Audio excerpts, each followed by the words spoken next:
इस कार्यक्रम के पुण्यार्चक हैं श्रीमान महावीर प्रसाद जी जैन सेठी, श्रीमती शकुंतला जी जैन सेठी, कोटा राजस्थान, खातौली वाली। स्वर्गीय श्री नागराज सगरी स्मरणार्थ, Chinnas residency 32, Seshadri road, Ananda Rao circle, Bengaluru. Shrimati Shobha Nagaraj Sagari, Bengaluru. पुत्री सौभाग्य रेखा मोहन कुमार वडकुद्रे, दामाद श्री मोहन कुमार वडकुद्रे, पौत्री कुमारी निकिता मोहन कुमार वडकुद्रे, पौत्री कुमारी रचिता मोहन कुमार वडकुद्रे, कोल्हापुर। पुत्री सौभाग्यवती प्रतिभा सदन, दामाद श्री सदन कुमार, पौत्री अर्घ्या सदन, पौत्र आगम सदन, बेंगलुरु।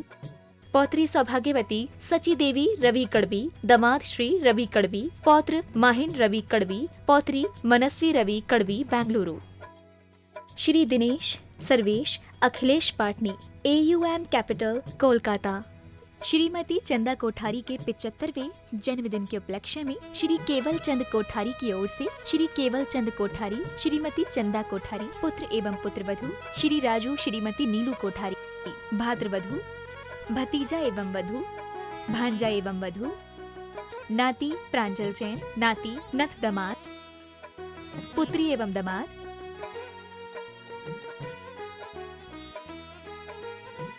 पुत्री एवं दामाद, बहनोता, नाती एवं बहू, नातिन, भाभी, भतीजी एवं दामाद, बहन। स्वर्गीय श्री सुरेश चंद जी जैन की स्मृति में धर्मपत्नी राजबाला जैन, पुत्र राजीव जैन, मनोज जैन, पुत्रवधू निधि जैन, लविका जैन, पौत्र सुवंश जैन, हर्षित जैन, पौत्री वंशिका जैन, मेघा जैन, योजना Bihar, Delhi 110092। Firm classic international, SR paper palace.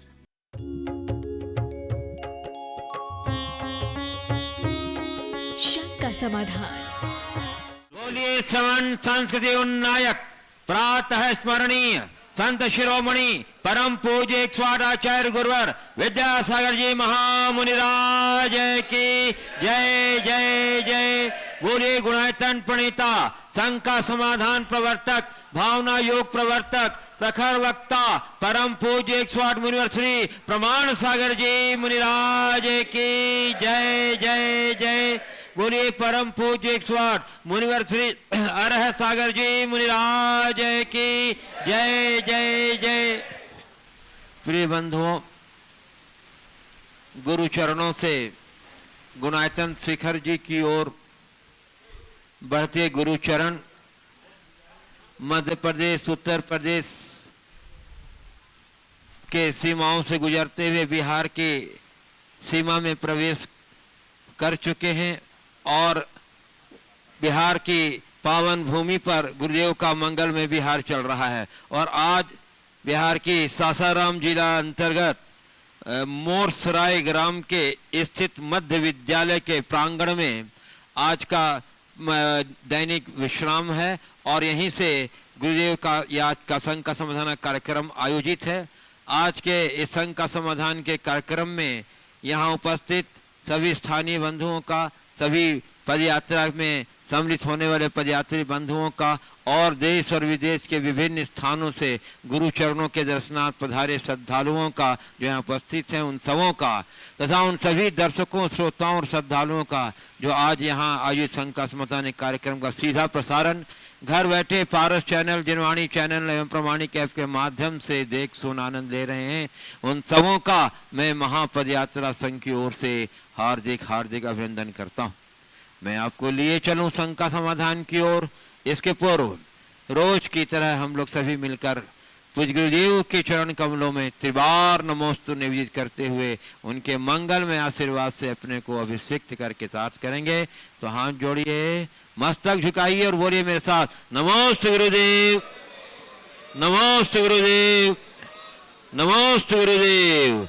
बोलिए मुनिवर श्री प्रमाण सागर जी महाराज की। पूज्य गुरुदेव हमारे ऑनलाइन जिज्ञासु काफी दिन से प्रतीक्षारत हैं कि उनका नंबर नहीं आता, इसलिए मैं आज उन्हें प्राथमिकता देता हूं आपकी अनुमति से। और प्रथम प्रश्न गुरुदेव ग्वालियर मध्य प्रदेश से ऋतिक जैन कह रहे हैं, महाराज श्री प्रश्न मेरा कुछ बड़ा है, इसके लिए मैं क्षमा चाहता हूं। मेरा प्रश्न ये है कि भावना योग और कमांड को क्या इन 4 तरीकों से कर सकते हैं?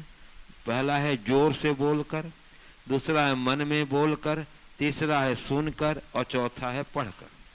ये कह रहे हैं सबसे अधिक और सबसे कम लाभ किसमें होगा? क्या भावना योग हमेशा एक निश्चित समय और जगह पर ध्यान अवस्था में बैठकर बोलकर ही करना चाहिए या दिन के किसी भी समय किया जा सकता है? कमांड भावना योग में हम अपने जरूरत के अनुसार कब और कैसे जोड़ सकते हैं? देखिए, भावना योग की जो पूरी प्रक्रिया है वो संपूर्ण प्रक्रिया हमारे अवचेतन मन को संस्कारित करने की है।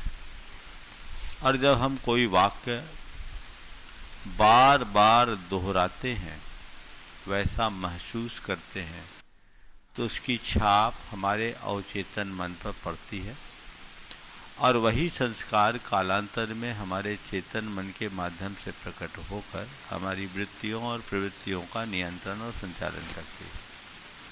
इसलिए सबसे उत्तम तो यह है कि भावना योग में जितने आत्म सुझाव हो वो उच्चारण पूर्वक हो, दीर्घ और लयात्मक तरीके से। जैसे गुस्से को शांत करने के लिए मुझे शांत रहना है, मुझे शांत रहना है, इस तरीके से अगर आप करें तो उसका बहुत अच्छा परिणाम आएगा। पर कई लोगों को ये दिक्कत होती है कि ऐसे तो सबके बीच करने में कठिनाई है, तो घर में एकांत में कोई स्थान हो वहाँ आप ये करें। प्रातः काल करना सबसे उत्तम है, लेकिन यदि किसी को प्रातः काल समय की अनुकूलता नहीं है तो वो अपने समय और सुविधा के अनुरूप अन्य समयों में भी कर सकते हैं, इसमें कोई हानि नहीं है। इसी तरह भावना योग में जो आपको पूरा का पूरा योग का प्रारूप है, उसके अनुरूप आप जो सुझाव आपको दिए जाते हैं उन्हें दोहराएं। पर कुछ अतिरिक्त करना चाहें तो अपने हिसाब से आप उसे कर सकते हैं और उसे बार बार दोहराएं। पूज्य गुरु जी, मन में करने का उतना असर नहीं होगा, पढ़ने का उतना असर नहीं होगा, जितना कि आप दीर्घ और लयात्मक तरीके से सुनकर दोहराने से पाएंगे। पूज्य गुरु जी, बिनौली बागपत उत्तर प्रदेश से श्री नितिन जैन कह रहे हैं, महाराज से किसी ने क्या खूब कहा है कि जहर का भी अजीब हिसाब है, मरने के लिए जरा सा लेकिन जीने के लिए पूरी जिंदगी पीना पड़ता है। तो महाराज से मेरी जिज्ञासा यह है कि जीवन भर सुख पाने के लिए व्यक्ति को कौन सा जहर पीते रहना चाहिए? देखिए, एक कहावत है कि जो जहर पीता वही शंकर बन पाता है। जीवन में सुख का अनुभव करना चाहते हो तो हमें दुख सहने की ताकत अपने भीतर विकसित करनी चाहिए। जहाँ तक सवाल जहर का है, जहर तो हमारी मान्यता है, जिसे हम स्वीकार नहीं करते वो हमारे लिए जहर लगता है। स्वीकार कर ले तो वही हमारे लिए अमृत बन जाता है। जीवन में उत्पन्न कटु प्रसंगों को यदि हम सहज भाव से स्वीकारने की क्षमता विकसित कर ले तो वो जहर जहर नहीं, हमारे लिए जीवनदायी बन सकता है।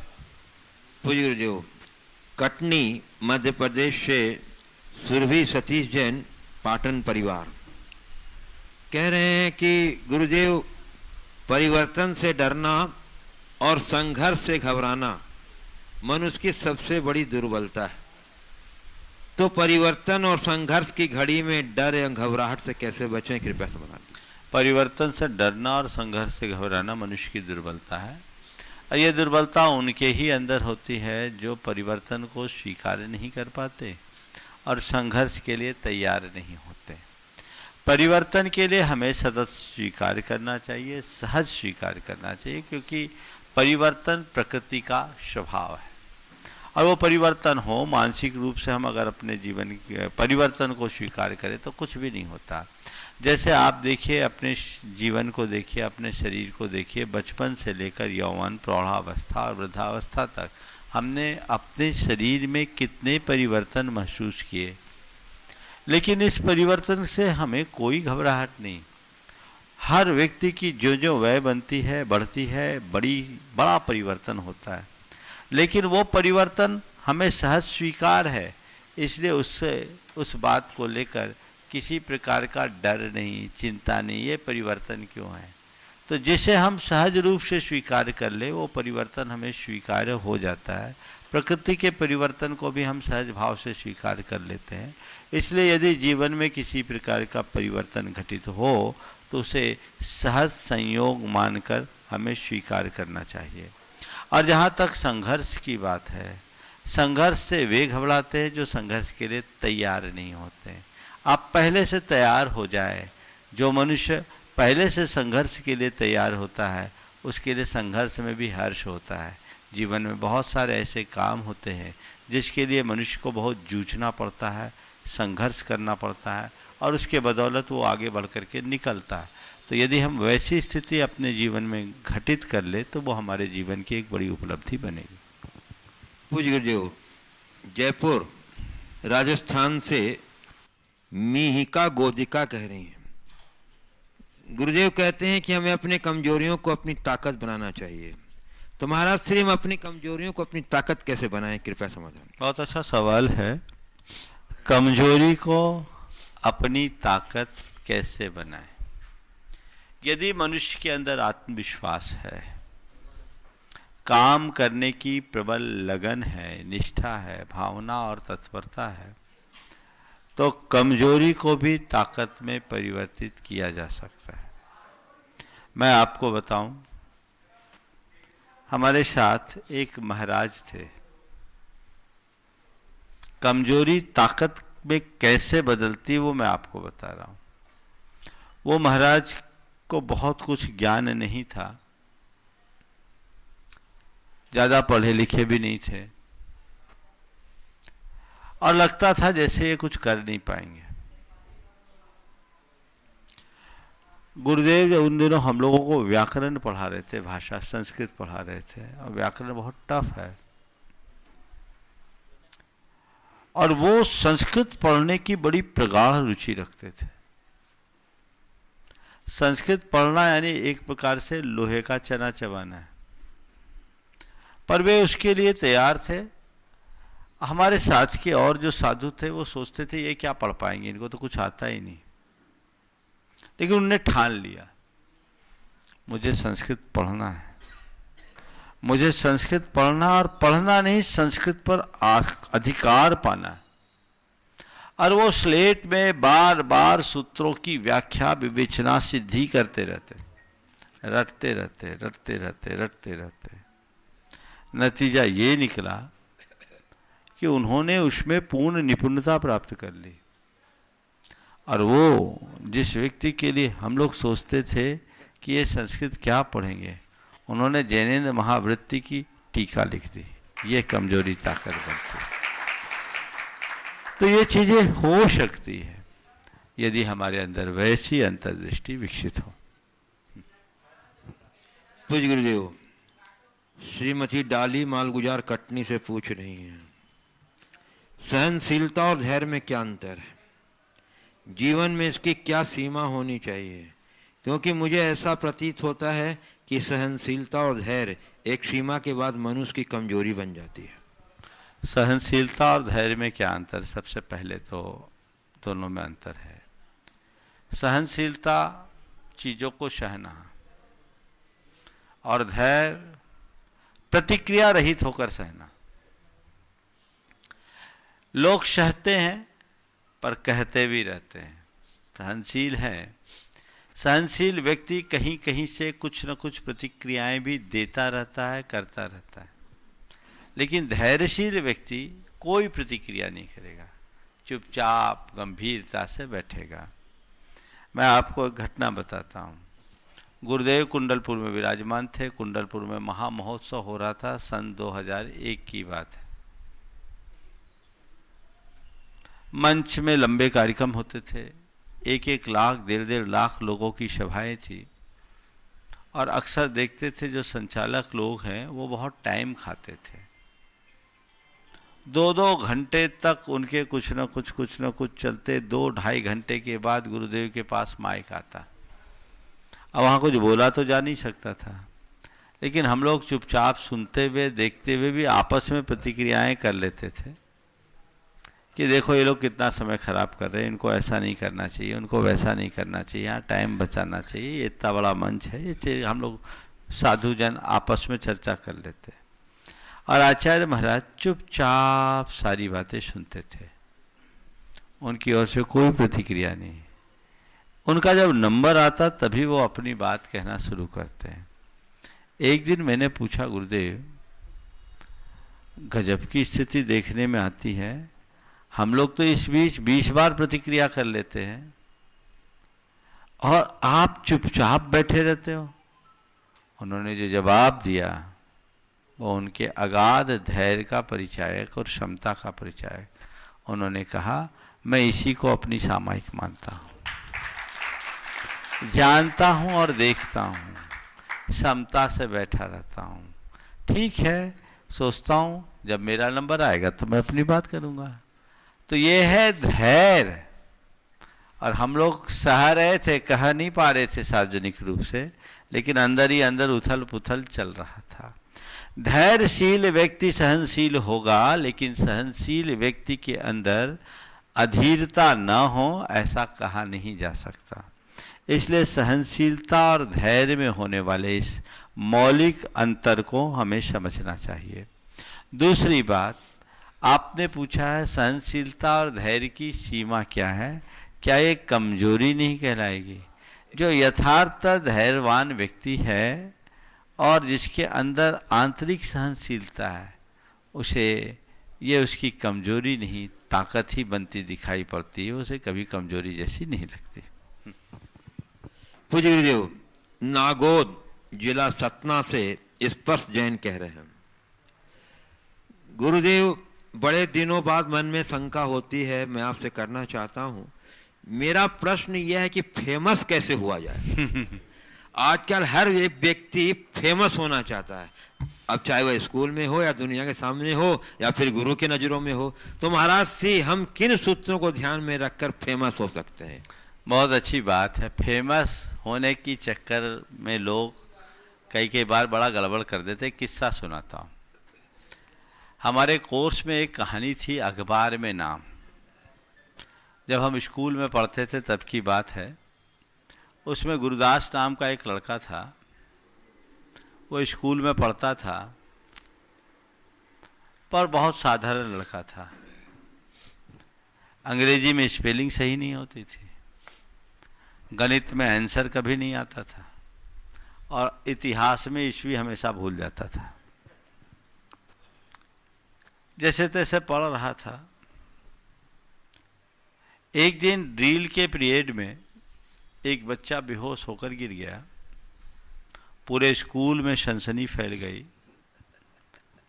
और सबके बीच वो बच्चा चर्चित हो गया। बच्चे को चर्चित देखकर उसके मन में आया कि मेरा भी स्कूल में नाम हो, मैं भी फेमस हूं। अब स्कूल में नाम कैसे आए? न पढ़ने में आगे, न खेलने में आगे, न लड़ने में आगे, कहीं तो आगे हो। अब नाम नहीं हो पाया। वो पढ़ लिख कर एक चपरासी बना और उसकी इच्छा अब स्कूल से बढ़कर अखबार में नाम छपाने की आ गई। मेरा नाम अखबार में छपे। रोज वो अखबार पढ़ता, अलग अलग समाचार पढ़ता, मन में आता कैसे ही मेरा भी नाम अखबार में छपे। एक दो बार उसके मन में आया कि मैं कोई अपराध कर लूं, इसी बहाने मेरा नाम आ जाए, पर हिम्मत नहीं जुटा पाया। एक दिन वो सड़क पर चला जा रहा था, सामने से एक गाड़ी आई और गाड़ी के चपेट में आ गया, उसका पांव टूट गया। गाड़ी एक वकील साहब की थी। वकील साहब बड़े उदार चरित्र व्यक्ति थे। वो गाड़ी से उतरे और उन्होंने उसे हॉस्पिटलाइज कराया और दूसरे दिन उसे हॉस्पिटल में उससे मिलने के लिए गए। मिलने के लिए गए, उनके हाथ में अखबार था। वो बड़ी ललचाई दृष्टि से अखबार को देख रहा था। बोले क्यों, ये क्या है? बोले अखबार है। बोले आज का है? बोले हाँ आज का ही अखबार है। बोले फिर तो हमारा नाम उसमें छपा होगा, कल की घटना आई। नहीं, मैंने उसे उचित नहीं समझा। वो एकदम निराश हो गया। ठीक है, ऐसी बात है तो आप चिंता मत करें, कल के अखबार में मैं छपवा दूंगा। दूसरे दिन वो वकील साहब अस्पताल पहुंचे, उसके हाथ में अखबार दिए। अखबार की सुर्खियों में लिखा था, अखबार में नाम लाने के लिए गुरुदास ने स्वयं को कार के नीचे धकेला। वो अखबार से ही अपना मुंह ढककर रह गया। तो मैं ये कहूँगा, फेमस होना चाहते हो तो योग्यता का विकास करो, तब तुम्हारी प्रसिद्धि होगी। योग्यता के अभाव में केवल प्रसिद्धि की चाह पाना कुंठित महत्वाकांक्षा का द्योतक है, जो कहीं न कहीं नुकसानदेह होगा, उसमें जीवन का पतन होगा।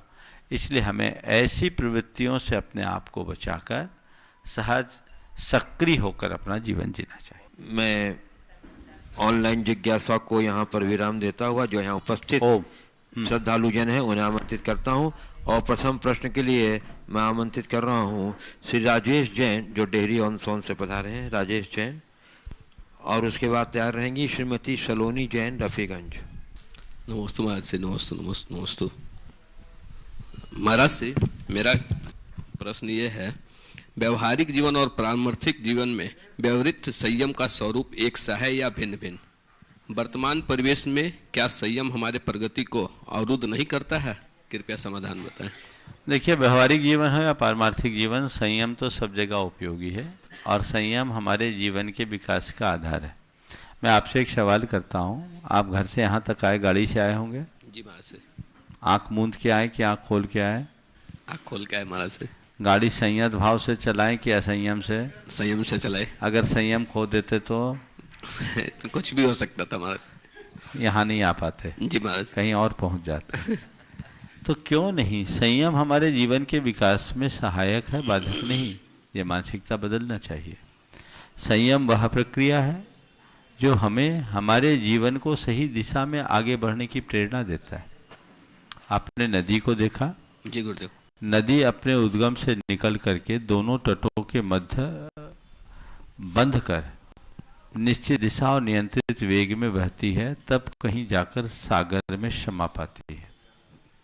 नदी के तटबंध उसके लिए बंधन नहीं, वरदान है। अगर नदी के तटबंध हट जाए तो नदी नदी नहीं रहेगी, वो मरुस्थल में भटक करके नष्ट भ्रष्ट हो जाएगी। तो जैसे नदी की सागर तक की यात्रा में उसके दोनों तटबंध सहायक है, वैसे ही जीवन की शांति सागर की यात्रा में ये संयम वह तटबंध है जो हमारे जीवन की ऊर्जा को सही दिशा और सही लक्ष्य तक आगे बढ़ाने में सहायक बनती है। इसलिए हर दिशा में व्यक्ति को संयम चाहिए। मैं आपसे पूछता हूँ, आप अपनी दुकान में बैठते हैं, जी व्यापार करते हो, क्या करते हो? व्यापार करता हूँ गुरुदेव। कभी ऐसा मौका आया होगा जब ग्राहक ने उल जलूल बोला हो? जी गुरुदेव। क्या किया आपने? 2 के 4 सुनाए? नहीं गुरुदेव। क्यों? संयम रखा। क्यों रखा? क्यों रखा? अपनी दुकान चलानी है, इस वजह से ग्राहक है मेरा वो। संयम जरूरी है ना? जी। तो व्यवहारिक जीवन में बिना संयम के जिंदगी की गाड़ी आगे नहीं बढ़ सकती। संयम जीवन का सुरक्षा कवच है, ऐसा मान करके चलिएगा। नमस्ते गुरुदेव, नमस्ते। श्रीमती सलोनी जैन, रफीगंज, और सुबह तैयार रहेंगे रोशन जैन, रफीगंज।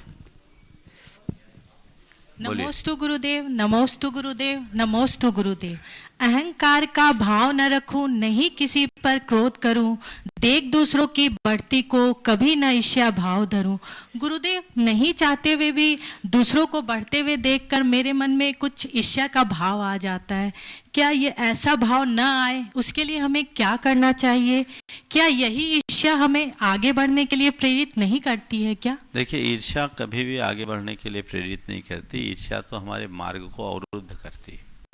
जब मनुष्य के अंदर में ईर्ष्या का भाव जगता है तो वो सामने वाले की तरफ देखता है, खुद का लक्ष्य खत्म हो जाता है। ईर्ष्यालु व्यक्ति सामने वाले की लाइन को छोटी करने में अपनी शक्ति लगाता है। हमें ईर्ष्या करने की जगह प्रेरणा लेना चाहिए। प्रेरणा प्रगति का आधार है। अपने से आगे वाले को देखकर आगे बढ़ने की इच्छा जगना प्रेरणा है, यानी अपनी लाइन को लंबी बनाने का प्रयास करना। प्रेरणा में अपनी लाइन को लंबी करने की भावना जगती है और ईर्ष्या में सामने वाले के लाइन को छोटी करने में शक्ति रखती है। तो हमेशा इस नकारात्मक वृत्ति से अपने आप को बचाना चाहिए। आपने पूछा ईर्ष्या भाव से अपने आप को हम कैसे बचाएं, तो बस एक ही बात को बार बार दोहराइए, मुझे गुणग्राही बनना है, गुणग्राही बनना है, मैं गुणग्राही बनूं, मुझे गुणग्राही बनना है, मुझे गुणग्राही बनना है, मुझे गुण ग्रहण करना है। ये वाक्य बार बार दोहराएं, ईर्ष्या दूर होगी। नमोस्तु गुरुदेव। रोशन जैन रफीगंज तैयार रहेंगे गुणायतन के संरक्षक श्री शांतिलाल जी बाकलीवाल, डाल्टनगंज, झारखंड। नमोस्तु महाराज जी, नमोस्तु। हम महाराज जी, हम कोई नया कार्य शुरू करते हैं तो उसके पहले मन में कुछ दुविधा आ जाती है कि वो काम चलेगा या नहीं चलेगा। ये शंका मन में और भय वैसा बना रहता है, क्यों ऐसा? बहुतों के साथ होता है ऐसा, और ऐसा उन लोगों के लिए ज़्यादा होता है जिनका आत्मविश्वास कमज़ोर होता है। अपने आत्मविश्वास को बढ़ा के रखिए, मजबूत बनाए रखिए। अगर आप आत्मविश्वास से लवरेज रहेंगे तो आपको कहीं कोई कठिनाई नहीं होगी। और जब भी ऐसा मन संशयातुर हो तो सोचो जो होना होगा सो होगा, भगवान का नाम लो और काम कर लो, आगे बढ़ जाएगा। हाँ, मैं आमंत्रित कर रहा हूँ गुणायतन के संरक्षक श्री शांतिलाल जी बाकलीवाल। मैं आपसे उम्मीद रखता हूँ कि आप एक बार जोरदार करतब ध्वनि से हमारे शांतिलाल जी का अभिनंदन कर दीजिए बंधु, और सपत्नी खड़े हो जाएं, सब परिवार के साथ बंधु। विपरीत परिस्थितियों में भी वे गुरुदेव के दर्शनार्थ यहाँ पधारे हैं, हम आपकी भावना का सम्मान करते हैं। चलिए, पूरा परिवार साथ उपस्थित है। और इसके बाद तैयार रहेंगे, इनका पुत्र विशाल जैन भी साथ में है, प्रश्न पूछ रहे हैं। और इसके बाद तैयार रहेंगे गुणायतन ट्रस्टी श्री राजीव रीता रारा, डाल्टनगंज, झारखंड। बस हमारी एक इच्छा कि आप एक बार हम लोग के साथ डाल्टनगंज जरूर ओह, पधारें। बहुत सुंदर। चलिए, सवाल है तो पूछो। विशाल जी नहीं है, ठीक है। हाँ, राजीव रीता रारा, गुणायतन ट्रस्टी, डाल्टनगंज। डाल्टनगंज वाले सब खड़े हो जाएं गुरु जी की तरफ से। आ जाओ सागर। गुरु जी के चरणों में डाल्टनगंज दिगंबर जन समाज की तरफ से त्रिकाल नमोस्तु नमोस्तु नमोस्तु, जयकारा गुरुदेव का। चलो गुरुदेव, मेरा प्रश्न ऐसा है, हाँ। घटित घटना क्रम से है, हाँ, पुरुषार्थ भी किया, भावना भी थी, हाँ, लेकिन अशुभ कर्म का उदय क्यों आ गया? हाँ, बिल्कुल। देखो, किसी भी कार्य की सिद्धि में 4 बातें चाहिए। सबसे पहली बात सामग्री, दूसरी बात है सत्व, तीसरी बात है संयोग, और चौथी बात है श्रद्धा। धर्म क्षेत्र हो या कर्म क्षेत्र, जिस दिशा में आगे बढ़ना है उसके अनुकूल सामग्री मिलेगी तो आप काम कर पाओगे। गुरु का सानिध्य मिला, एक सामग्री मिली, आपने लाभ उठाना चाहा। बहुतों के मन में लाभ उठाने की इच्छा होती, लेकिन बहुत से ऐसे लोग जो शरीर से आसक्त, सत्व नहीं, सामग्री सामने है, सत्व नहीं, काम नहीं कर पा रहे। सत्व भी चाहिए, सामग्री हो गई, सत्व हो गया, पर संयोग जैसे तुम्हारे साथ हुआ जी। तो गुरुदेव यहाँ आए, फोन काहे लगाए? फोन कर लगाए नहीं गुरुदेव, अपने फोन आ जाता है तो क्या करेंगे। अब हो गया, घर में पातक हो गया, तब वो तो झेलना ही पड़ेगा। ये है संयोग। बहुत सारी क्रियाएं ऐसी होती है जो हम चाहते भी हैं, पर संयोग बदल जाने से वो कार्य हो नहीं पाता। तो सामग्री का मिलना दुर्लभ, संयोग सत्व का मिलना दुर्लभ, संयोग का होना दुर्लभ, और इन 3 के साथ सबसे दुर्लभतम है वो है श्रद्धा। बहुतों के पास सामग्री नहीं, किन्हीं के पास सामग्री है तो सत्य नहीं, किन्हीं के पास सामग्री और सत्य है तो संयोग नहीं, और किन्हीं के पास सामग्री, सत्य और संयोग तीनों है पर श्रद्धा नहीं। गुरुदेव, श्रद्धा तो पूरा है, बोल तो रहा हूं। कर्म ऐसा क्यों है? उसको दूर करने का उपाय भी तो बताइए इसको गुरुदेव। एक संयोग मानो। जन्म मरण किसी के हाथ में नहीं है, समझ गए? जी गुरुजी। ये तो है, इसलिए इससे बचने का रास्ता बताता। जी गुरुजी भाई। तुम आए थे 2 दिन के लिए ना? जी गुरुजी। अगर ये तय करके आते कि शिखर जी छोड़ करके ही दम लूंगा तो संयोग बदल जाते हैं, समझ गए? गुरुदेव का जो आदेश था उसका पालन कीजिए। नमोस्तु गुरुदेव, नमोस्तु गुरुदेव, मैं नमोस्तु आमंत्रित गुरुदेव। कर रहा हूँ स्थानीय मोरसराय ग्राम के श्री क्षितिज जी को। क्षितिज जी उपस्थित हैं और ये राष्ट्रीय स्वयं सेवक संघ के सक्रिय कार्यकर्ता हैं। और इसके बाद तैयार रहेंगे श्री अक्षांश जी कश्यप, वो भी मोरसराय ग्राम से संबंध है। नमोस्तु गुरुदेव, नमोस्तु गुरुदेव। गुरु महाराज के चरणों में कोटि कोटि नमन। आप सभी गुरु महाराज जी के साथ आए हुए इस आसाराम की पावन भूमि पर आप सभी का स्वागत एवं अभिनंदन है। मैं राष्ट्रीय स्वयंसेवक संघ से क्षितिज आप सभी का स्वागत एवं अभिनंदन करता हूं।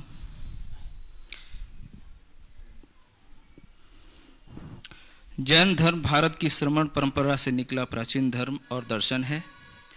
जैन अर्थात कर्मों का नाश करने वाला, जिन भगवान के अनुयायी। उस पर गुरु महाराज कुछ संक्षिप्त हम लोग का मार्गदर्शन करें। बहुत अच्छा सवाल आपने किया है। जैन धर्म से संबद्ध बात आपने जाननी चाहिए। बिल्कुल ये यथार्थ है कि जैन धर्म भारत के प्राचीनतम धर्मों में से एक है और इसकी उत्पत्ति भारत में हुई है। भारत का मूल धर्म है और प्राचीन काल से जैन धर्म का प्रवाह भारत में चलता रहा है। भारतीय संस्कृति को यदि हम ठीक तरीके से व्याख्यायित करें तो भारतीय संस्कृति की मूल 2 धारा है, एक वैदिक धारा और दूसरी शमन धारा।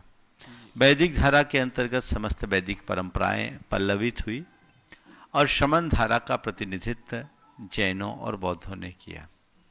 जैन साधना श्रम करने की साधना है, जो सतत आत्म कल्याण के लिए श्रमशील रहे, उसका नाम है श्रमण, जो आत्म पुरुषार्थ की बात करता है। और जैन शब्द का अर्थ ही आपने बिल्कुल ठीक कहा, जैन शब्द जातिवाचक शब्द नहीं, ये गुणवाची शब्द है। जैन शब्द जिन से बना है, जिन का मतलब होता है जीतने वाला, जो अपने विकारों और बुराइयों को जीतता है वो जिन है, और उसके अनुयायी का नाम जैन है। तो जो जिनके अनुयायी है वो जैन है। जैन धर्म का जाति से कोई संबंध नहीं, समुदाय से कोई संबंध नहीं, किसी वर्ग विशेष से संबंध नहीं। हर कोई जो जिनके आदर्शों को अपनाता है और उन्हें उनका अनुयायी बनता है, जैन हो सकता है।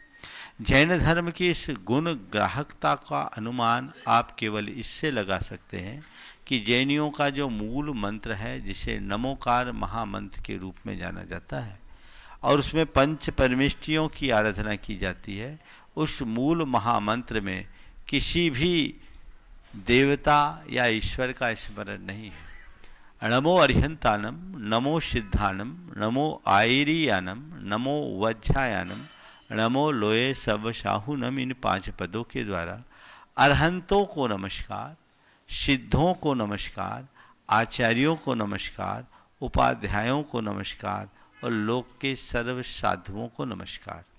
अरहंत और सिद्ध हमारी साधना संपन्न अवस्था है, ये कोई व्यक्ति नहीं। जिसने अपने जीवन की समस्त बुराइयों को नष्ट कर दिया वो अरहंत है, और जो देहातीत होकर कृतकृत्य हो गए वो सिद्ध है। अनंत सिद्ध हैं, अनंत अरहंत, उन सबको हम नमस्कार करते हैं। जो साधना के मार्ग में लगे हैं, स्वयं शुद्ध आचार का पालन करते हैं और औरों से शुद्धाचार का परिपालन कराते वो आचार्य है, और जो हमें अध्ययन अध्यापन कराते हैं वो उपाध्याय, और जो सतत आत्म साधना में निमग्न है वे साधु। इनको नमन किया जाता है नमोकार मंत्र के मूल में। इसलिए जैन धर्म के प्रति लोगों की दृष्टि थोड़ी व्यापक होनी चाहिए, और ये जैन धर्म का मूल सिद्धांत है अहिंसा, अनेकांत, अपरिग्रह और कर्मणा वर्ण व्यवस्था। ये जैन धर्म की विश्व को बड़ी देन है, अनन्य देन है। अहिंसा की चर्चा यद्यपि अन्य धर्मों में भी पाई जाती है, पर जिस तरह का विवेचन और अनुपालन जैन धर्म में अहिंसा के संदर्भ में मिलता है वो इतर में नहीं मिलता, क्योंकि यहाँ सूक्ष्म जीव से लेकर चींटी से लेकर हाथी तक हर प्राणी की रक्षा की बात है, और किसी के घात की बात तो बहुत दूर की, घात के भाव को भी हिंसा माना गया। और अहिंसा को 2 स्तर पर पालने का निर्देश दिया गया, एक महाव्रत और दूसरा अनुव्रत। मुनिजन महाव्रत का पालन करते हैं और गृहस्थजन अनुव्रत के रूप में अहिंसा का पालन करते हैं, जहाँ वे अपने दैनंदिन कार्यों में यत्नाचार की प्रवृत्ति करते हुए अहिंसा का पालन करते हैं, संकल्पी हिंसा से बचते हैं। इसी तरह अनेकांत वह दृष्टि है जो समस्त संसार को एक साथ जोड़ने की क्षमता रखता है, जो सबके मध्य समन्वय की बात बताए, वो अनेकांत है। अनेकांत का मतलब है भी, एकांत का मतलब है ही। हम अपनी ही बात का जहाँ आग्रह रखते हैं वहाँ कलह होता है, और जब हम सामने वाले की बात का आदर रखते हैं वहाँ समन्वय होता है। अनेकांतवाद कहता है आग्रह नहीं, आदर रखो, मैं ही नहीं, मैं भी और तुम भी। ये अनेकांत बड़ा व्यवहारिक रूप है। इसी तरह अपरिग्रह की आज पूरे विश्व को आवश्यकता है। पूर्ण अपरिग्रह की साधना मुनिजन करते हैं। गृहस्थों के लिए सीमित परिग्रह की बात की गई, जो समाजवाद के लिए बहुत आवश्यक है। और जैन धर्म कहता है मनुष्य जन्म से नहीं कर्म से महान बनता है। न जन्म से कोई ब्राह्मण होता, न क्षत्रिय होता, न वैश्य होता, न शूद्र होता। ये सब मनुष्य के कर्म के ऊपर निर्भर होता है, और कर्म सुधार कर हर मनुष्य अपने जीवन को ऊंचा उठा सकता है। ये जैन धर्म की विशेषताएं हैं जो मैंने आपको संक्षेप में बताई। अगर लोग इससे ठीक तरीके से समझे तो मैं समझूंगा धर्म के विषय में लोगों का दृष्टिकोण जरूर बदलेगा। मैं हाँ गुरु महाराज जी के चरणों में, हाँ बोलिए। बहुत बहुत धन्यवाद गुरु जी। एक बार मेरा आग्रह है आप सभी से कि गुरु महाराज के लिए आप लोग एक बार जयकारा लगाएंगे। गुरु महाराज के चरणों में आप एक बार आप सब अपना नमन वंदन करेंगे। गुरु महाराज के चरणों में कोटि कोटि नमन वंदन प्रणाम। नमोस्तु महाराज जी, नमोस्तु महाराज जी। जय गुरु जी की जय।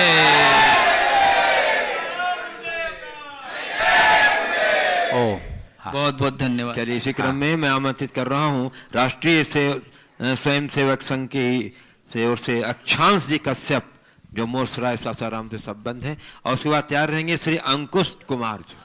नमस्ते गुरु जी। मेरा प्रश्न यह है कि हम धर्म को कैसे परिभाषित करेंगे? बहुत अच्छा। देखिए, धर्म को लोगों ने अपने अपने तरीके से परिभाषित किया, पर मुझसे पूछो तो मैं यही कहूँगा, जहाँ अधर्म नहीं वही धर्म है। सधर्मो यत्र नाधर्म, अधर्म से बच जाना ही धर्म है। और अधर्म कैसे मालूम चलेगा? अधर्म हमें सबको पता है, अधर्म के बारे में बताने की जरूरत नहीं है। धर्म के विषय में लोगों को फिर भी भ्रम हो, अधर्म के विषय में कोई भ्रम नहीं।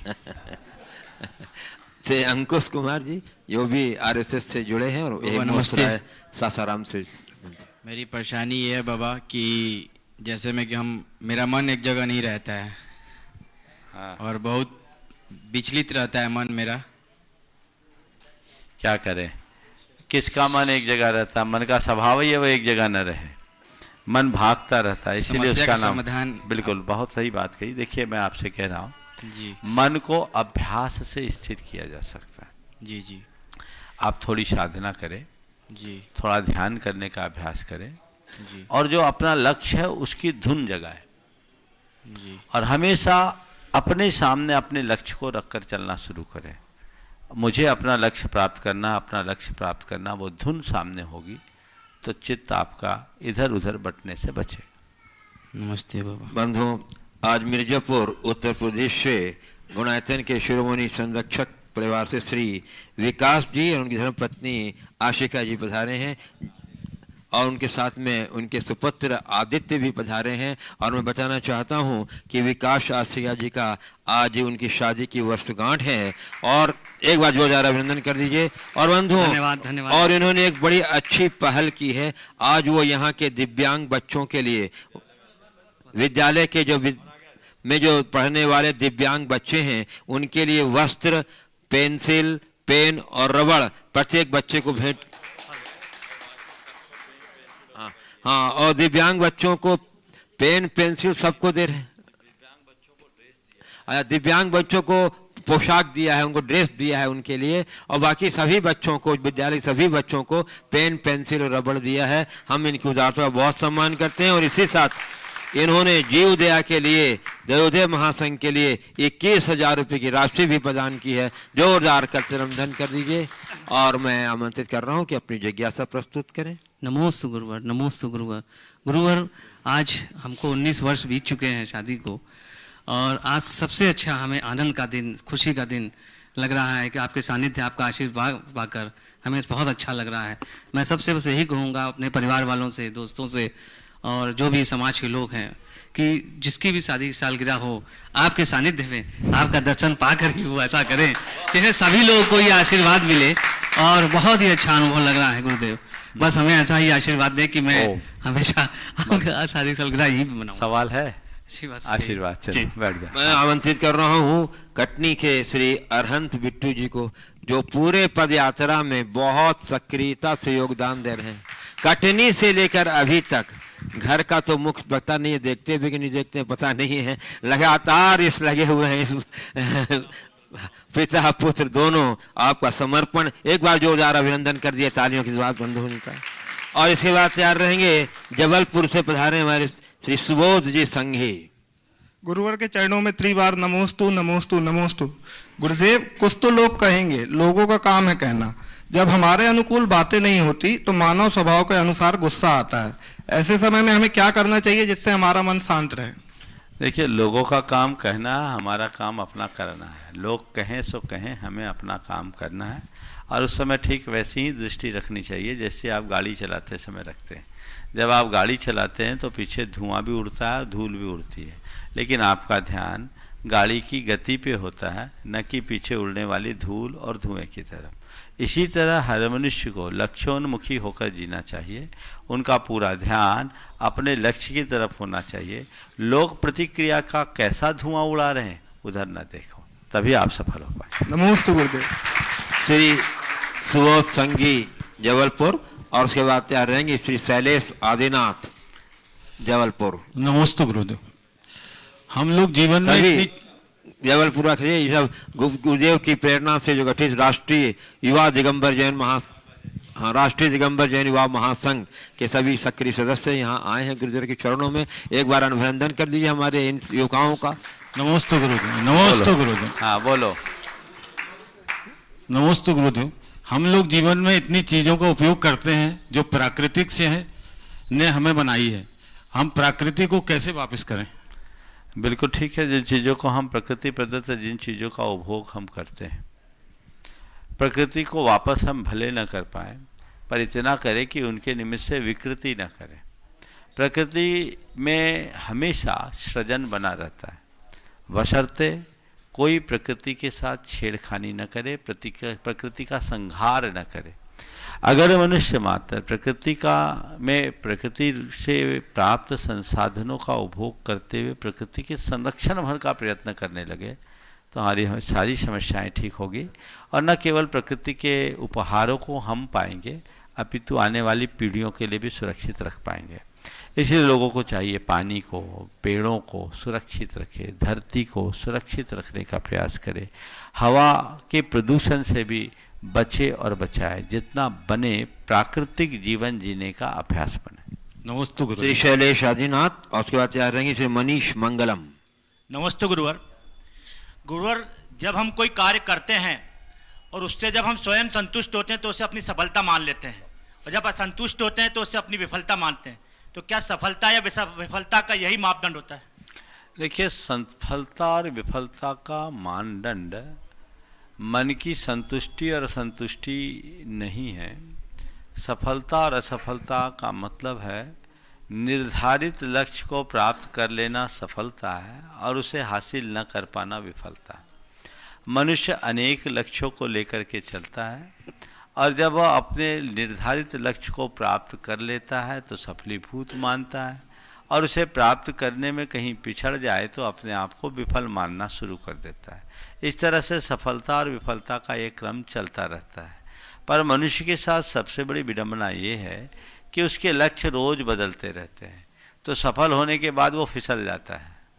इसलिए हमें सही लक्ष्य बनाना चाहिए, अंतिम लक्ष्य बनाना चाहिए, और ऐसा ही लक्ष्य निर्धारित करना चाहिए जो स्थिर बना रहे।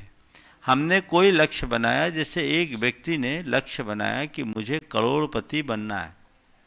अब करोड़पति बनने के लिए रात दिन एक किया और 1 करोड़ पैदा कर लिया, लेकिन जिस दिन वो करोड़पति बना उसे करोड़पतित्व का सुख का अनुभव नहीं हुआ। अब उसके मन में 1 करोड़ को 10 करोड़ बनाने का मन जग गया, तो उसका लक्ष्य उसके हाथ से दूर हो गया, वो सफल होने की जगह फिसल गया। और करोड़पति व्यक्ति कोई जरूरी नहीं कि जिंदगी भर करोड़पति बना ही रहे, ऊपर से वो नीचे भी आ सकता है। अगर नीचे आएगा तो उसकी कमर टूट जाएगी। तो वस्तुतः उन उपलब्धियों को अपनी सफलता का प्रतिमान नहीं मानना चाहिए जो हमारे हाथ में नहीं है। मनुष्य को अपनी सफलता का आधार उन्हें बनाना चाहिए जो उसके नियंत्रण में है, तब वो हर स्थिति में स्थिर रह सकते। नमस्ते। श्री मनीष मंगलम और शिवाचार्य रहेंगे ये महापद यात्रा के समन्वयक गुणाटन ट्रस्टी श्री मनोज जी जैन कन्नौज। मुनि जी चरणों में त्रिबार नमोस्तु नमोस्तु नमोस्तु। मुनिवर, हमारा प्रश्न यह है कि मानव जीवन में सबसे बड़ी भूल क्या हो सकती है? मानव जीवन में सबसे बड़ी भूल यह है कि पूरी जिंदगी जी लेना और जीने के लक्ष्य को नहीं समझ पाना। समझ गए, ये सबसे बड़ी भूल है। नमोस्तु महाराज जी। श्री मनोज जी जैन और उनके साथ श्री सतीश जैन और सचिन जैन और मुकेश मोदी, हाँ, जो भोजन व्यवस्था में लोगों को इतना आनंदित कर रहे हैं कि लोगों को लग रहा है कि हम कहीं बारात में तो नहीं चल रहे हैं। बहुत बढ़िया है। पहले प्रश्न पूछ रहे हैं हमारे मनोज जी, वही पूछेंगे, पहले मुकेश जी पूछ लेंगे। चलिए। नमोस्तु नमोस्तु नमोस्तु गुरुवर। सफलता के लिए सरलता जरूरी है, तो सरलता के लिए हे गुरुवर सरलता कैसे लाएं? सफलता के लिए सरलता जरूरी है। सरलता पाने के लिए हम क्या करें? जीवन में सरलता कैसे लाएं? कुछ न करें, अंदर का गरल निकाल दो, सरल हो जाएंगे। समझ गए? चलिए। और कोई पूछेंगे? अब मैं आमंत्रित कर रहा हूँ श्री प्रमोद जी कक्का कटनी, और उसके पास तैयार रहेंगे श्री अवनीश जैन कोल्हापुर। गुरुदेव के चरणों में अनंत कोटि नमोस्तु।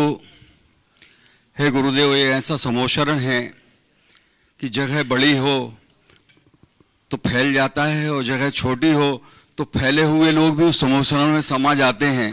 तीर्थंकर के समोशरण में और इसमें हमें कोई फर्क नजर नहीं आता है। आज बहुत सीमित जगह है, लेकिन उसके बावजूद भी समोशरण में कोई कमी नहीं है। हे गुरुदेव, आपकी साधना का ये फल है कि सारे के सारे लोग सफलता पाने के लिए सरलता पे उतारू हैं। गुरुदेव, प्रश्न है कि इत्र की दुकान में जाने पर इत्र खरीदो या न खरीदो, तो भी इत्र की खुशबू दुकान से अपने आप मिल जाती है। बहुत समय तक ऐसे सत्संग में रहने वाले और ऐसे 3 लोग के नाथ के शरण में लेने वाले जिनने पूरी दुनिया को महका दिया है, उनकी शरण में और उनके सत्संग में आने के बाद भी क्या कारण है कि वो खुशबू हम लोगों में नहीं आ पाती? देखिए, कहावत है कि चंदन के वन में नीम का पेड़ भी महक जाता है। चंदन के वन में रहने वाले नीम के पेड़ में भी खुशबू आ जाती है, लेकिन कुछ सांप ऐसे होते हैं जो चंदन से लिपट करके भी जहर उगलते हैं। दूसरी कहावत है कि शिव शंकर के गले में अनादि से नाग लिपटा है। बिल्कुल, शिव शंकर के गले में अनादि से लिपटा है नाग, फिर भी वो जहर उगलता है। अब क्या करे? कुछ प्राणी ऐसे होते हैं जो शंकर के गले के नागी बने रहते हैं, उन्हें ताज बनने का सौभाग्य नहीं मिलता। वो उनकी अपने उपादान योग्यता की कमी, जहाँ आकर वे अपने जीवन को तार सकते हैं, वो तारने की जगह वो अपनी प्रवृत्तियों से लाचार होकर जीते हैं। जीवन नहीं बदल पाता। हमें चाहिए कि हम अपने जीवन को अंतरंग से बदलें ताकि जीवन को अच्छा बना सके। नमोस्तु। श्री अवनीश जैन कोल्हापुर बता रहेंगे। अनिल नायक एडवोकेट पाटन कोनी जी, जबलपुर। नमोस्तु महाराज जी, नमोस्तु महाराज जी, नमोस्तु महाराज जी। महाराज जी, एक अच्छे श्रावक की एक सच्चे गुरु के प्रति 4 कौन से कर्तव्य होने चाहिए? महाराज जी 4 इसलिए बोल रहा हूँ क्योंकि आपका 4 बहुत फेमस ये है। अच्छे श्रावक का सच्चे गुरु के प्रति क्या 4 बातें होनी चाहिए? कर्तव्य 4 कर्तव्य। देखिए, सबसे पहली बात तो श्रद्धा होनी चाहिए, प्रगाढ़ श्रद्धा। अगर आपके हृदय में श्रद्धा नहीं है तो आप चाहे कितने भी गुरु की शरण में क्यों न चले जाएं, आपको कुछ नहीं होने वाला। श्रद्धा से हमारा जीवन निखरता है और हमें सबसे पहले श्रद्धावान बनना चाहिए। दूसरी बात, श्रद्धा होने के साथ साथ हमारे हृदय में उनके प्रति समर्पण का भाव होना चाहिए। श्रद्धा का बड़ा निखरा हुआ रूप समर्पण है, समझ गए? जब हम उनकी शरण में जाते हैं तो फिर पाने की चाह रखने की जगह हम कुछ खोने की बात सोचते हैं। तीसरी बात, अपने आचरण और व्यवहार को इस तरह बनाना चाहिए जिसे देखकर गुरु का गौरव और गरिमा बढ़े, न कि खंडित हो। अगर तुम ये गर्व से कहते हो कि मैं अमुक गुरु का भक्त या शिष्य हूँ, तो वो आचरण तुम्हारे जीवन में दिखना चाहिए, बल्कि तुम्हें कहने की ही नौबत नहीं आनी चाहिए कि मैं अमुक का शिष्य हूँ। देख के लोग समझ ले कि अमुक का शिष्य है। ये बहुत बड़ी ज़रूरत है। मुझे तब बड़ा आश्चर्य होता है जब गुरुओं से जुड़े लोगों के आचरण में भी गड़बड़ियाँ दिखती है, समझ गए? तो वो आचरण में झलकना चाहिए, इसके बिना हम कुछ नहीं कर सकते। और चौथी बात, अपने आचार व्यवहार से उस गुरु के आदर्शों को सब तक फैलाने का कर्तव्य। जैसा मार्ग मुझे मिला वैसा मार्ग औरों को भी मिले, औरों को उत्प्रेरित करते रहे, तो ये बहुत बड़ा लाभ हो सकता है। अनिल नायक, एडवोकेट, पाटन कोनी जी। और मैं देख रहा हूँ कि यहाँ स्थानीय विद्यालय के मध्य विद्यालय मोरसराय सासाराम के प्रधानाध्यापक यहाँ उपस्थित हैं। मैं उन्हें आमंत्रित कर रहा हूँ। इनके बाद कि आप अपना प्रश्न गुरुदेव के पास रखेंगे जिज्ञासा हेतु। मेरे परिवार का एवं दिगंबर जैन अतिशय छेद कुंडलगिरी के प्रबंधकारिणी पदाधिकारियों का बारंबार नमस्कार नमस्कार नमस्कार। महाराज जी, मेरी उत्कंठा ये है कि आज सब लोगों को टी शर्ट जर्सी दी गई है, उसमें मनो योग का जो चित्र बना हुआ है, भावना योग का जो चित्र बना हुआ है, उसका क्या आशय है? ये आप थोड़ा विस्तार। भावना योग करोगे तो तुम्हारा हृदय कमल ऐसे ही खिल जाएगा और आनंद से भर जाओगे, ये उसका देता। नमोस्तु नमोस्तु। प्रधानाध्यापक जी कृपया अपना परिचय भी दे देंगे और अपनी जिज्ञासा भी रखेंगे। आचार्य जी के चरणों में हमारे विद्यालय और सारे उसके बच्चों और शिक्षकों से सादर चरण स्पर्श। मैं यहाँ का प्रधान हूँ, राजीव नाम है मेरा, और आपके चरण यहाँ पधारे बड़ी प्रसन्नता हुई। असुविधा के लिए खेद है क्योंकि हमें कुछ विभागीय नियमों का पालन भी करना पड़ता है। आपको वहाँ से नीचे आना पड़ा, उसके लिए मैं अत्यंत क्षमा प्रार्थी हूँ, उसके लिए हमें क्षमा करें। और इस विद्यालय के सभी बच्चों को अपना आशीर्वाद बहुत सुंदर दें। धन्यवाद। मैं आपके यहाँ तीसरी बार आया, आपको भी याद होगा अगर आप पहले होंगे ना। पहले 2004 में और उसके बाद 2015 में, और ये 2021 का योग है। बहुत अच्छा, आपका बहुत अच्छा सहयोगात्मक रुख और पूरे ग्रामवासियों का सहयोगात्मक रुख रहता है। संतों के प्रति उनकी अभिरुचि होना बहुत अच्छी बात है और ये हमेशा होते रहे। मेरी यही भावना आपके परिवार के और आपके इस विद्यालय में रहने वाले सभी अध्यापकों और बच्चों के परिवार के उज्जवल भविष्य की मैं कामना करता हूँ, उन्हें आशीर्वाद देता हूँ। एक बार पूरे विद्यालय परिवार के लिए जोरदार करते अभिनंदन कर दीजिए प्रधानाचार्य जी के लिए। और बंधुओं मैं आमंत्रित कर रहा हूँ श्री शरद जी सरावगी, प्राध्यापक जी का सम्मान करेंगे हम। एक मिनट महाराज प्रधानाचार्य जी, हमारे महापद यात्रा के संयोजक श्री रमेश जी इंजीनियर सतना, उनके संबंध में कुछ अपने उद्गार व्यक्त करके सम्मानित कर रहे हैं। श्री रमेश जी इंजीनियर। इस विद्यालय के प्राचार्य महोदय ने खेद प्रकट किया कि उनके कारण असुविधा हुई है।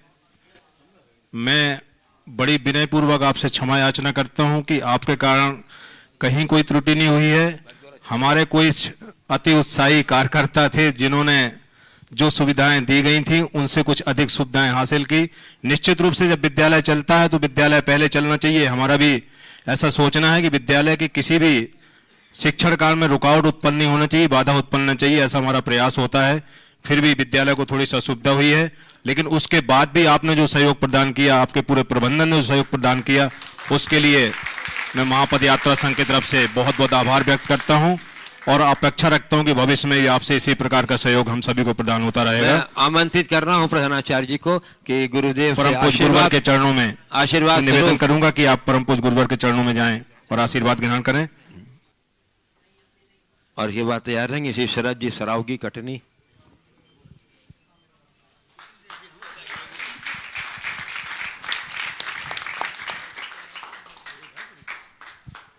गुरु जी के चरणों में त्रिबार नमोस्तु।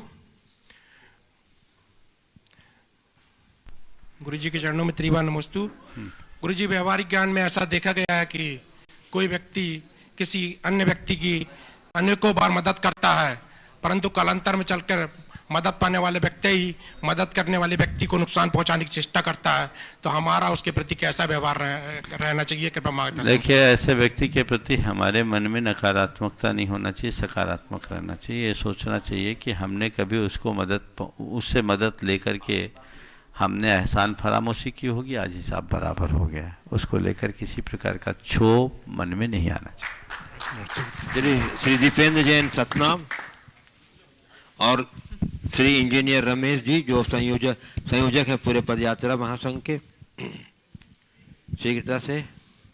मुनि द्वय के चरणों में मेरे और मेरे परिवार की ओर से बारंबार नमोस्तु नमोस्तु नमोस्तु। कहते हैं कि मैच में यदि एम्पायर ना हो तो मैच तमाशा बन जाता है।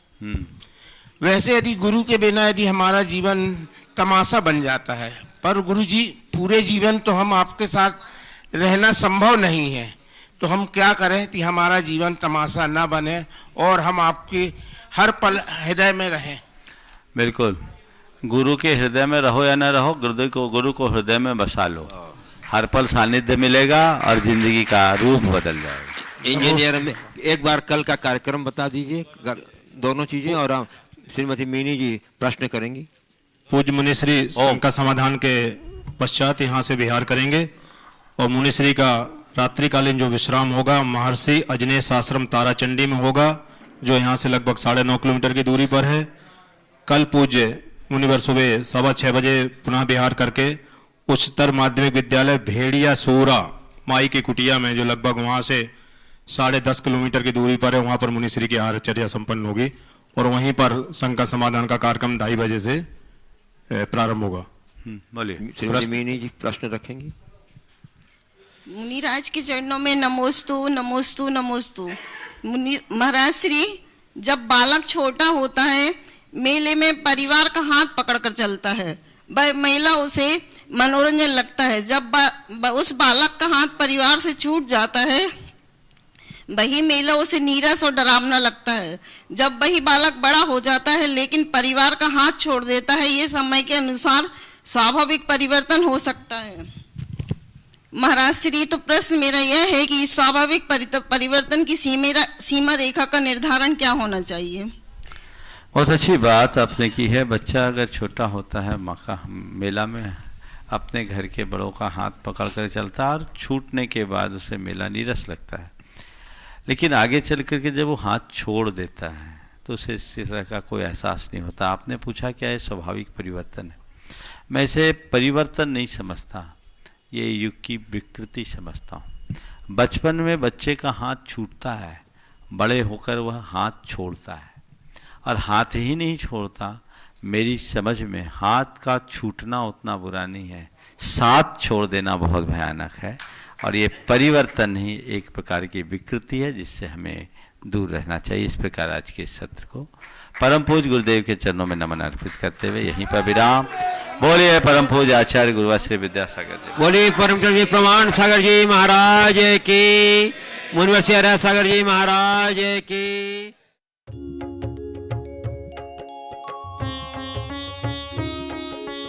समाधान।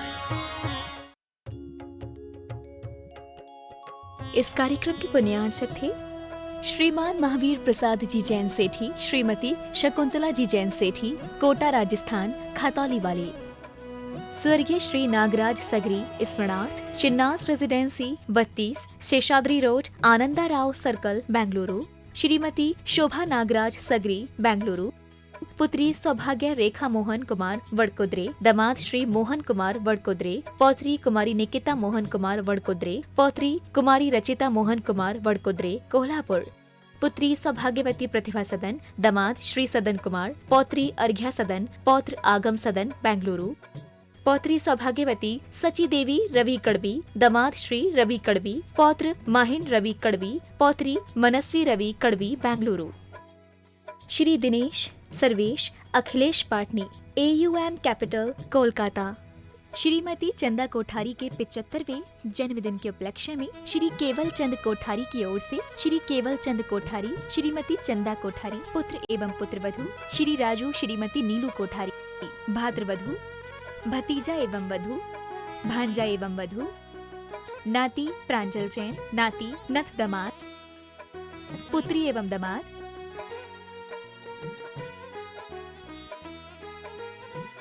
पुत्री एवं दमाद, बहनोता, नाती एवं बहू, नातिन, भाभी, भतीजी एवं दमाद, बहन। स्वर्गीय श्री सुरेश चंद जी जैन की स्मृति में धर्मपत्नी राजबाला जैन, पुत्र राजीव जैन, मनोज जैन, पुत्रवधू निधि जैन, लविका जैन, पौत्र सुवंश जैन, हर्षित जैन, पौत्री वंशिका जैन, मेघा जैन, योजना Bihar, Delhi 110092। Firm classic international, SR paper palace.